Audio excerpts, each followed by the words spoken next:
अगर आप भी 2025 में ETF इन्वेस्टिंग शुरू करना चाहते हैं, ETF में निवेश करने के बारे में सोच रहे हैं, लेकिन आप कंफ्यूज्ड हो सकते हैं कि किस ETF में लगाएं, कौन कौन से अच्छे ETF हैं जिसमें हमें लगाने चाहिए, कौन से कंपलसरी ETF हैं, तो कोई दिक्कत नहीं। आज के इस वीडियो में हम आपको बेस्ट 3 ETF के बारे में बताने वाले हैं जिसमें निवेश करने के बारे में आप सोच सकते हैं 2025 में। तो इस वीडियो को पूरा अंत तक ध्यान से देखिएगा, बहुत ही मजेदार वीडियो होने वाला है।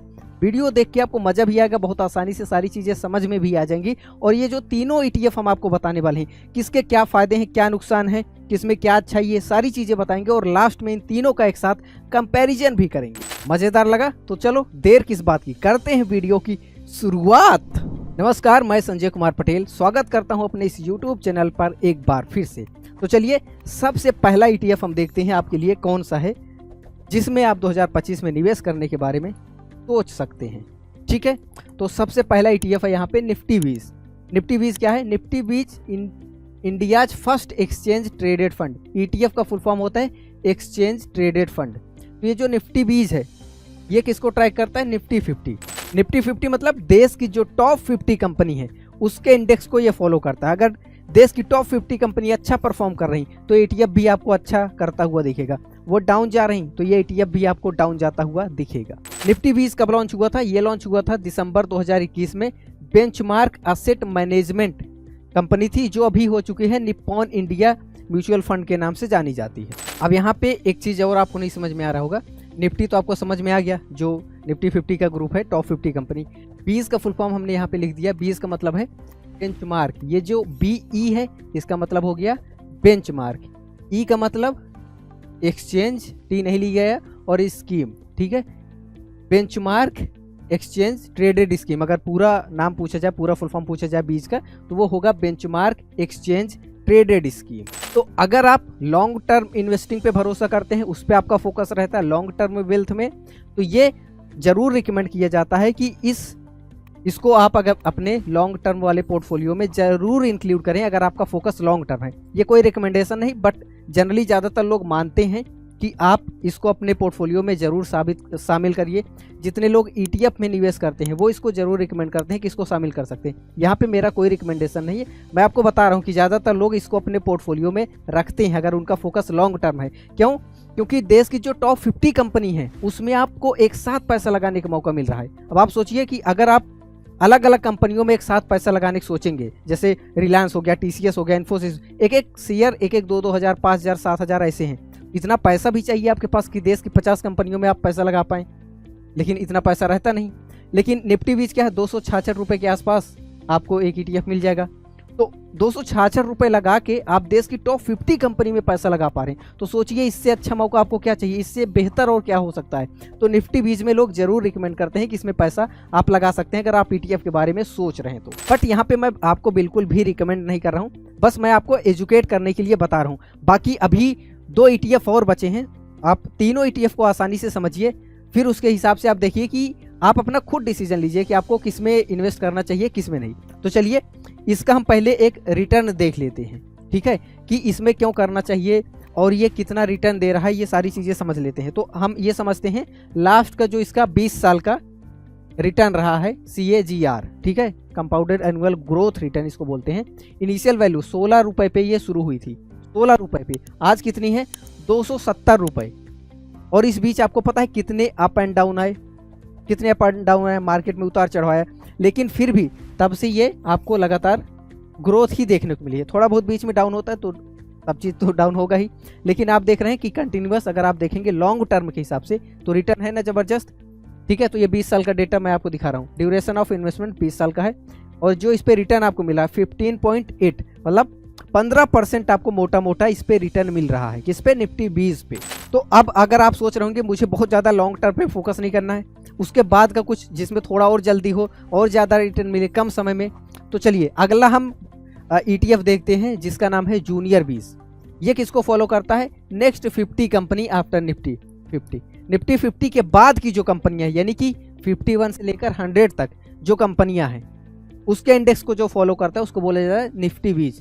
तो अगर आप इसमें पैसा लगाते हैं तो एक प्रकार से मिड कैप वाली जितनी कंपनी है उसमें आप पैसा लगा रहे हैं। अब मिड कैप वाले में भी आप देखेंगे बहुत सारी अच्छी अच्छी कंपनियां हैं। अब हर एक का शेयर प्राइस बहुत ज़्यादा रहता है, इंडिविजुअली अलग अलग आप उसमें पैसा 50 कंपनियों में लगा नहीं सकते, बहुत ज़्यादा पैसा है। अब अगर आपके पास है तो अलग बात है, आप लगा सकते हैं, लेकिन बिगिनर ज़्यादातर लोग जो नए रहते हैं सबके पास नहीं रहता। तो ये एक अच्छा तरीका है कि आप जूनियर बीज में भी अपना पैसा लगा सकते हैं। फिर भी यहाँ पे मैं आपको यही बताना चाहूँगा कि बिल्कुल भी रिकमेंड हम नहीं कर सकते और ना ही कर रहे हैं, बस मैं आपको एजुकेट कर रहा हूँ कि किसमें क्या क्या चीज़ें होती हैं और क्या मार्केट का डेटा है, उसके हिसाब से मैं आपको चीज़ें बता रहा हूँ। इसका भी हम एक चार्ट देख लेते हैं। इनिशियल वैल्यू 40 रुपये पे ये शुरू हुई थी, आज लगभग 726 रुपये पे चल रही है। देखिए कहाँ से कहाँ पहुँच गई, तो आपको दिख रहा है ना बढ़िया रिटर्न। और ये पिछला वाला 20 साल का था, बट यहाँ पे जो डेटा लिया गया है 15 साल का, पिछले 15 साल का ये रिटर्न आपको देखने को मिला है जो कि 21% है। यहाँ पे आप देखे थे कितना था, 15% 20 साल का, बट यहाँ पे 15 साल का 21% रिटर्न, तो उससे ज़्यादा रिटर्न आपको मिलता है, बट हाँ रिस्क भी इसमें ज़्यादा है। अब हम दिखाते हैं तीसरा ETF और उसमें कितना रिटर्न आपको मिल रहा होगा ये आप कभी सोच भी नहीं सकते। चलिए हम आपको तीसरा ETF दिखाते हैं। तीसरे ETF का नाम है HDFC स्मॉल कैप ETF। आपको समझ में आ ही रहा है, स्मॉल कैप मतलब जो स्मॉल कैप कंपनियां हैं, ठीक है, उसके इंडेक्स को यह फॉलो करता है और जो स्मॉल कैप है उसमें आपका पैसा जाता है। ये एक नया ETF है, नवंबर 2023 में ये शुरू हुआ था। पिछले डेढ़ साल में डेढ़ साल का इसका जो रिटर्न है 50% पर एनम, 50% का रिटर्न इसने दिया है एक साल का। और एक्सपर्ट यही बोलते हैं कि ये भी बढ़िया है, गुड फॉर लॉन्ग टर्म। क्यों? 10 से प्लस ईयर के लिए अगर आप देख रहे हैं ये बहुत अच्छा है। क्यों? ये कंपनी किस तरीके से है, ये एक ग्रोइंग चिल्ड्रन की तरह है, जो बच्चे बड़े हो रहे हैं उनकी तरह हैं, विथ हाई ग्रोथ पोटेंशियल। ऐसी कंपनियां जिसमें हाई पोटेंशियल है, क्योंकि जो छोटी कंपनियां हैं वो पहले मिड कैप होंगी, मिड कैप के बाद फिर लार्ज कैप, ठीक है। जैसे आपने यहाँ पे देखा है निफ्टी बीज, ये क्या है, लार्ज कैप जो ऑलरेडी काफ़ी बड़ी हो चुकी हैं। उसके बाद हमने आपको दिखाया जूनियर बीज जो मिड कैप हैं, यानी कि ये भी आके चल के लार्ज कैप होंगी। लेकिन ये जो हमने आपको दिखाया HDFC जो स्मॉल कैप में पैसा आपका लगता है, ये छोटी कंपनियां हैं जो भी इसमें बहुत ग्रोथ पोटेंशियल है, बहुत ग्रोथ कर सकती हैं, बहुत आपका पैसा मल्टीप्लाई हो सकता है। बट फिर भी यहाँ पे हम आपको ही बताना चाहेंगे कि हम आपको एजुकेट कर रहे हैं, रिकमेंडेशन बिल्कुल नहीं है। आप अपने फाइनेंशियल एडवाइजर से सलाह जरूर लें, अपना भी थोड़ा रिसर्च करें, दिमाग लगाएं कि किस में आपको निवेश करना है कि नहीं करना है। हमारे कहने पे आपको निवेश नहीं करना है। तो ये 3 ETF आपने देख लिया। अब चलिए इसका एक बार हम इन तीनों ETF का एक साथ कंपैरिजन भी कर लेते हैं, जैसा कि हमने आपको बताया भी था। तो यहाँ पे आप देखिए ETF निफ्टी बीज है, जूनियर बीज है, HDFC स्मॉल कैप है। अब आप लेवल ऑफ रिस्क देखिए, निफ्टी बीज में लो रिस्क है क्योंकि अच्छी कंपनियां हैं तो बहुत ज़्यादा डाउन नहीं जाती। निफ्टी 50 का मतलब ही है देश की जो 50 अच्छी कंपनियां, उसी में आपका पैसा लगता है। और कोई अच्छी कंपनी नहीं होगी तो निफ्टी 50 में वो रहेगी नहीं, वो लिस्ट से बाहर ही हो जाएगी। तो यहाँ पे आपका रिस्क काफ़ी कम रहता है। और जूनियर बीज ये आपको रिटर्न भी ज़्यादा देता है, मिड कैप है तो इसमें रिस्क जो है वो भी आपका मीडियम है। और स्मॉल कैप में रिस्क हाई काफ़ी ज़्यादा रहता है। अब प्रोबेबिलिटी ऑफ रिटर्न देखिए, इसमें मॉडरेट रहता है, बहुत ज़्यादा नहीं रहता, बट हाँ आपका पैसा लॉन्ग टर्म में बढ़िया मल्टीप्लाई होता है। जूनियर बीज में जो रिटर्न रहता है वो थोड़ा हाई रहता है निफ्टी बीज के मुकाबले, और स्मॉल कैप जो होते हैं उसमें और ज़्यादा चांसेस रहते हैं। हाँ बस यही है कि रिस्क भी इसमें ज़्यादा रहेगा। रिस्क है तो रिस्क है, high risk high return, low risk low return.